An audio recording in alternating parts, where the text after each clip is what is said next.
તો જય દ્વારકાધીશ બધાને ને આજ હું જવાની છું તળાજા માર્કેટમાં ને આ મારો વ્લોગ દિવાળીનો છે।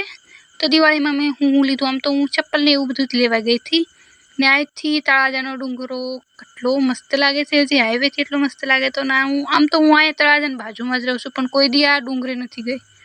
જો હું ક્યારેક જાય તો હું તમને આખો વ્લોગ શૂટ કરી ઓકે ના શું શું છે એ બધું બતાવીને। આ છે નરસિંહ મહેતા ચોક ને આ નરસિંહ મહેતા ચોક છે। આ નરસિંહ મહેતા શાયદ અહીંયા ભણતા યા ભણાવવા આવતા એવું કંઈક છે, મને ખાસ ખબર નથી। ખાસ ખબર હશે તેથી હું તમને કહી દઈશ ઓકે।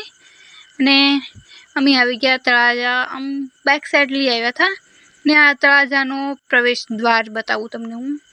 તો આ તો બધા ઘર છે ને મંદિર છે અહીં મહાદેવનું ને આ છે પ્રવેશ દ્વાર તળાજાનો, મતલબમાં બહુ જૂનવાડી પ્રવેશ દ્વાર છે। તમે એની હાલત જોઈને જ કહીએ કે જૂનવાડી છે। ને આમ અમે આવી ગયા તળાજાની શાક માર્કેટમાં।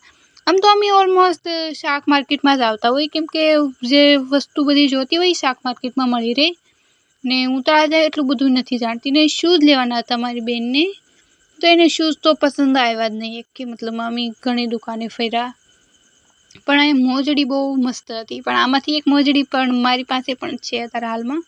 અને પછી અમે બીજી દુકાને આવ્યા પણ અહીંયાથી કંઈ ખાસ મળ્યું નહીં, સ્પોટ ના લાગતા હતા એટલે એવી રીતના ગોઠા ને પછી અમારે કુર્તી ને એવું બધું લેવાનું હતું। એક કુર્તી લઈ લીધી ને બીજા કપડાં તો હું ઓનલાઈન જ મંગાવી લઉં છું ને અમે શોપિંગ કરતાં કરતાં રાત થઈ ગઈ ને આમ તો પહેલી વાર હું તળાજે રાતે શોપિંગ કરું છું, નકર તો દિવસે જ હોય બધું મારે કરવાનું।